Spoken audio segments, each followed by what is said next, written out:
नमस्कार। आप सभी लोगों को नव वर्ष की ढेर सारी शुभकामनाएं और बधाई। आज हम बाबा बैद्यनाथ धाम आए हुए हैं और बाबा बैद्यनाथ धाम भगवान शिव जी के 12 ज्योतिर्लिंगों में से एक है। इस ज्योतिर्लिंग को कामना लिंग भी कहा जाता है। ऐसी मान्यता है कि जो भी भक्त सच्चे मन से बाबा जी का दर्शन करते हैं, यहाँ जल चढ़ाते हैं, उनकी सारी कामनाएं पूर्ण होती हैं।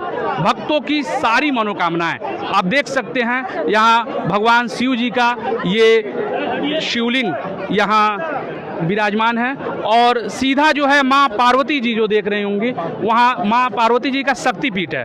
और जो भी भक्त अपनी कामनाएं होती हैं, जिन भक्तों की कामनाएं मनोकामनाएं पूर्ण होती हैं, वो धागा यहाँ बांध दिया जाता है। आप देख रहे होंगे उसको पूरी तरह से जो है, और भक्तों की सारी मनोकामनाएं पूर्ण होती है। और इस मंदिर को जो है रावणेश्वर के नाम से भी जाना जाता है। पौराणिक कथाओं के अनुसार रावण भगवान शिव जी का परम भक्त था और रावण भगवान शिव जी को प्रसन्न करने के लिए अपने सर को जो है बैक टू बैक 9 सर को उसने काट कर भगवान शिव जी को प्रसन्न करने के लिए उनके शिवलिंग पर चढ़ा दिया। लेकिन जैसे ही 10वां सिर काटने के लिए रावण काटा, तुरंत भगवान शिव जी उसे प्रकट हुए और उन्होंने कहा कि मन वांछित फल पाओ, बताओ क्या चाहते हो रावण। रावण ने कहा कि हमें आपको कैलाश से लंका ले जाना है, अतः आप हमारे साथ लंका चलें। लंका जो है जाने के लिए प्रभु महादेव जी उसे तुरंत कह दिए कि ये शिवलिंग जो है तुम ले जा सकते हो, लेकिन एक शर्त है। शर्त ये है कि अगर ये शिवलिंग जहाँ भी नीचे रखा गया या उसे ज़मीन पर जिस जगह रखा जाएगा, वो फिर वहाँ से उठेगा नहीं और वहीं रह जाएगा। रावण को अपने शक्ति पर पूरा विश्वास था। उसने कहा कि ठीक है महादेव जी, हम लेते ही जाएंगे। और रावण जैसे ही भगवान शिव जी के शिवलिंग को लेकर जा रहा था, तभी जो है भगवान विष्णु जी के आशीर्वाद से उसे इतनी लघु शंका लगी कि वो लघु शंका करते रह गया। घंटों तक लघु शंका करने के बाद जब उसे अपने शिवलिंग को एक बैजू नाम के ग्वाले को दिया, इसलिए इसे बैजनाथ धाम भी कहा जाता है। बैजू नाम के ग्वाले से कुछ बताइए यहाँ की महिमा।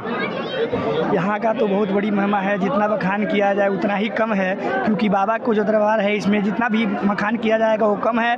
हमारा तो जीवन बहुत ही कृतार्थ है, क्योंकि हमारा ये जीवन जो है दोबारा हमको यहाँ भाग्य मिला है, बहुत बड़ा सौभाग्य मिला है कि हमको दोबारा यहाँ मौका मिला है दर्शन करने के लिए। हम तो बहुत बड़े परम भागी हैं कि भगवान हमको पुनः अपने दरबार में बुलाए हैं। इसके आगे तो हम कुछ कहना ही नहीं चाहेंगे, क्योंकि भगवान का जितना चिंतन करे, जितना गायन करे उतना ही कम है। जय श्री राधे, जय श्री सीताराम, जय श्री राधे श्याम, हर हर महादेव। जब बैजू नाम के ग्वाले को भगवान शिव जी का ये महाशिवलिंग दिया गया और रावण चूंकि लघुशंका कंटिन्यू बहुत घंटों तक करता रहा, तो बैजू नाम जी के सौभाग्य से कहा जाएगा कि इस शिवलिंग को यहाँ रखा गया और कहीं ना कहीं तब से ये महाशिवलिंग यहाँ विराजमान है। कुछ बताइए आप यहाँ के बारे में। यहाँ का लोकल ही बताएंगे, लेकिन इनकी महिमा अपरंपार है, जो कि बहुत जगत में सबसे ऊंचे ही इनका नाम और प्रतिष्ठा रहा। बिल्कुल, और कहीं ना कहीं रावणेश्वर मंदिर इसे कहा जाता है क्योंकि ये रावण की भक्ति का एक प्रतीक है। और सबसे बड़ी बात कि महादेव जी का यहाँ जो है महाशिवलिंग ज्योतिर्लिंग और साथ ही साथ माँ पार्वती जी का भी ये यहाँ शक्तिपीठ है। तो मैं यही कहना चाहूँगा कि जिस तरह से रावण जो है परम भक्त था भगवान शिव का, उसी तरह से जो है बैजू भी शिव जी का परम भक्त था और वह प्रत्येक दिन बिना शिव जी का पूजा अर्चना किए हुए भोजन नहीं करता था।